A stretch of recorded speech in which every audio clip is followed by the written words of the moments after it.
Pala mga idol, tapos ko na i-connection at ito nga po yan, tinitesting ko muna yung control niya kung okay gumagana. Ito mga idol, kinaka-connect na rin po yung brake niya, kaya ito testing na po natin. At ito nga po nire-ready ko na yan mga idol kasi nakakonekta na rin itong brake natin. Ito, tingnan nyo na lang mga idol. Okay. Now-connect this sa ating brake mo. Connect natin niya. Na okay, at sa our circuit na okay. See? Ito nga pala ilalagay na natin sa crane. Pagkatapos nito, markingan ko na lang kasi hindi nila naintindihan ko anong pagkulit. Yung gagawin ko dito, markingan ko na para pagdating ko taas yan. Mga idol. Pinabit ko muna rito. Ito nga pala full wave rectifier. Kung makikita nyo, itong supply natin for 60 volt. Ang output nito ay nasa 220 kaya DC. Ito, DC nakalagay dito. DC. Tapos mayroon tayong isang timer kasi kailangan ito dito sa ito pala yung manual niya. Ayan.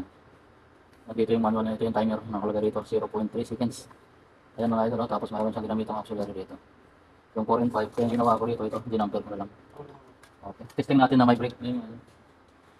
Check isa na, check area of this. Verify. Ito mga idol, okay? Okay. Bye. See you next video.